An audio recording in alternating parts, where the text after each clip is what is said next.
Hi there, I'm Cemal Ezal, and I'm the founder of Change Peace Coffee, which is a new supplier of coffee into Compass and Urest. What I love about coffee is its ability to bring people together and connect people, but also to create a sense of community, which is especially important now in a post-lockdown world. I'm also really excited about the changing trends in coffee, which enable us to change the world for a better place, both from an environmental and societal perspective. Not all coffee is equal. Coffee might look the same, it might taste the same, but really what's happening behind the scenes, from what farmer is growing the coffee, how they're growing the coffee, how it's shipped, the roasting process that coffee goes through, all the way up to the person who's serving you that coffee, is fundamentally important for us to create a better planet, a more equitable society, but also to make sure that what we're doing on a daily basis is sustainable. At Change Please, we are a not-for-profit social enterprise. We find people that are homeless and rough sleeping, and we train them to be specialty level baristas, to really give them an opportunity to lift themselves out of homelessness.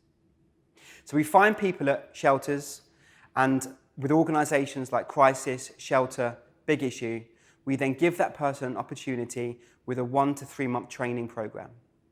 The people that make it through become Change Peace employees, and we pay them a living wage, where in London it works out to £22,360 a year. In 10 days, we offer all of our staff housing. So that means in 10 days they're not homeless anymore. A bank account, therapy support, and in partnership with Compass, we support our staff into onward employment to work in many of Compass and Urest's locations, to really give that person a sustainable way out of homelessness. One of the key parts of our process is to really support somebody who has mental health issues, or whether you're a victim of domestic abuse, ex-offender, a military veteran, have OCD, to really support somebody with therapy support. And all of the revenue and profits that we generate working through Compass goes into those areas of housing, therapy support, and paying a living wage. So we have a responsibility to ensure that farmers are paid fairly for the coffee that they grow. But we also have a responsibility to make sure we pass on and educate information to farmers, so they're able to grow coffee in a way which makes it as sustainable for them as possible. So what we do is speak to farmers and help to share information from more affluent farming communities in, say, Brazil, Colombia, to poorer ones in, say, Kenya or Ethiopia, so that actually they change the way they grow coffee and farm coffee to be one which reduces deforestation, allows them to change their processes from a natural process to a washed process, and therefore increase the amount of yield and productivity that they have on a yearly basis. It's very tempting for farmers to cut down trees and increase the amount of arable land that they're growing in. If we can try and encourage them to increase the amount of shade-grown coffee that they're producing, it means that the coffee will naturally be organic, but also it will increase the amount of birds, insects, animals that are able to use those trees as protection and cover and as their natural habitat. It also naturally increases biodiversity as well. So I see as an opportunity for us in the future is to really work with farmers to encourage them to grow shade-grown coffee. And that's something that I hope we're going to see in the next couple of years. So we work with farmers directly at origin to help educate them and give them the best practices to be able to grow more sustainable coffee. But we also try to find farms that are working with their local communities as well on a more social impact basis. So we work with a farm in Peru that supports women who are victims of domestic abuse. Another farm in Tanzania that supports landmine victims. The coffee then comes to the UK, where it's roasted by our sister organisation, Old Spike Roastery, to then support people who are homeless into employment.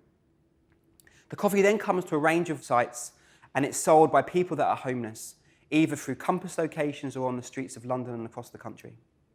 We only use cups that are made out of plants, not plastic, and we convert all of our waste coffee grounds into biofuel. This way we can be as sustainable as possible, not just from bean to cup, but from bean to coffee grounds. Current research shows that 45% of people will pay more for their cup of coffee if it benefits the people more that are growing the coffee beans.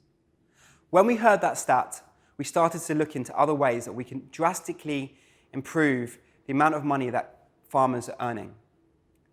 So we partnered with an organisation in Holland to use blockchain technology to really track that process that the coffee makes from bean to our cup.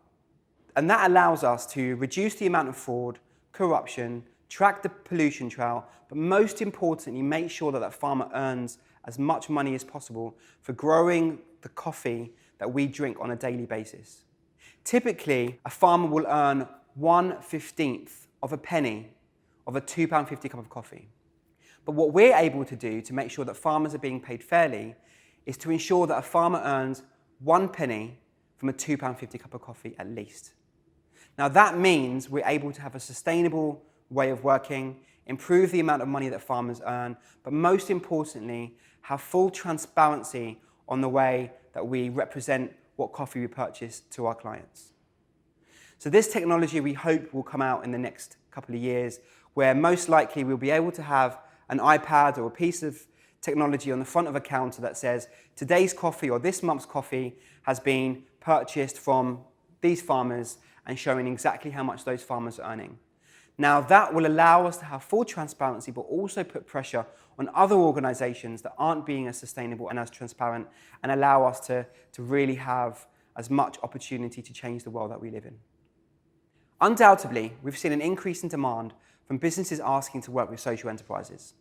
And this has coincided with the number of Gen Zs and millennials who are now entering the workplace and working in organisations that Compass and US represent. Gen Zs will comprise of nearly 40% of all consumers in the next 2 years. That accounts for nearly 2.26 billion people. So there's no wonder there's a changing demand from consumers and employees of organisations for social enterprise products. A recent study from Deloitte showed that on average 42% of millennials would deepen their relationship with businesses if they purchased social or environmental impact products. And 38% would reduce their relationship if businesses were not. And 59% of employees of organisations would leave their companies in 2 years, and 74% in 5 years if they were not prioritising these issues.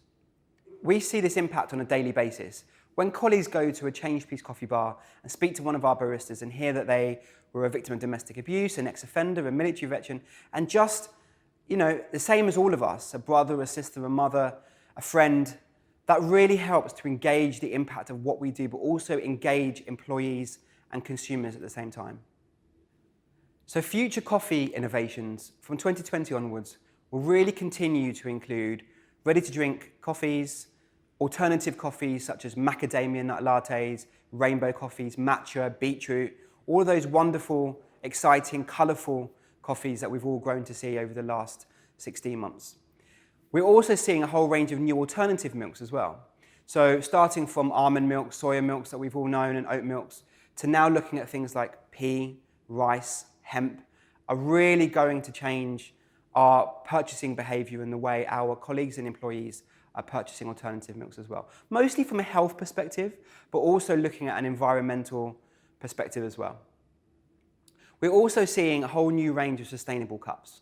So typically the best case option that we've seen for sustainable products are the CPLA, non-plastic, biodegradable cup.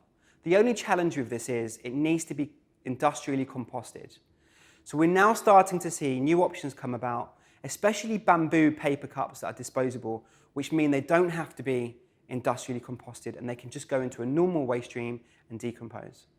That will be the holy grail of sustainable packaging within the coffee industry, if it happens, and we're expecting to see that within the next year. Between 2018 and 2019, reusable cups have become incredibly popular, but it's still very convenient to use a disposable cup.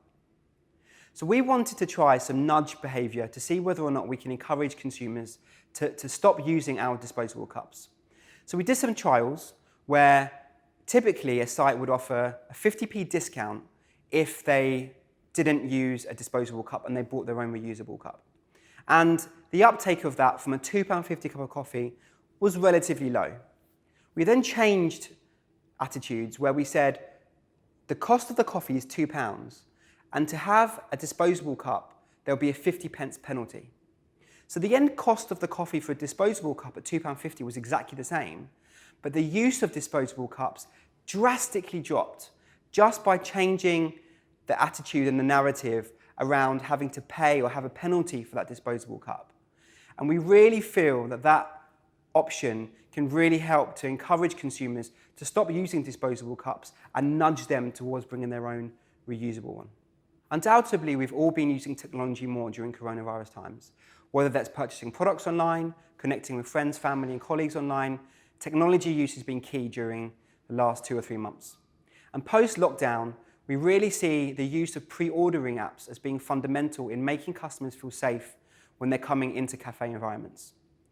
An example of that has been a recent study that we've done showing that 61% of our customers will feel more comfortable going into cafe environments, and 47% of our customers will go to coffee shops more if they know there is a pre-ordering solution available to them. So we really see this in the short and medium term as being a fundamental way of enticing consumers back into a coffee setting and really make them feel comfortable about re-engaging in those environments. So we've really seen an increase in consumers buying home-ordered coffee via subscriptions. And we really see that continuing over the next 6 to 12 months, especially because those consumers were purchasing coffee paraphernalia such as French presses, V60s, Chemexes to make that coffee at home. Even some people buying full-on espresso machines for them to brew their coffees. So we feel a huge opportunity within workplace environments is to offer coffee bags which are either pre-ground or whole bean, so people could then buy them and take them home, or also brew those products at their desk, with the opportunity to sell retail products as well, such as a little V60, so they can brew the coffee at their desk. Those little changes will entice people back to coffee environments and make them feel comfortable. We have a great opportunity to change the world that we live in through the coffee that we choose to buy. Not only supporting the farmer of origin, the person that roasted the coffee, but also supporting the person that served you your coffee on a daily basis. Coffee has a fantastic way of creating a sense of normality, habit, ritual that we've all been missing over the last 2 or 3 months. And we want to prove that the last 2 or 3 months was just a blip, and we can all come back to that sense of normality. And working with Compass, we want to try and change the lives of the people that we're supporting all the way through the supply chain and prove that we really can make the world a better place. Thank you.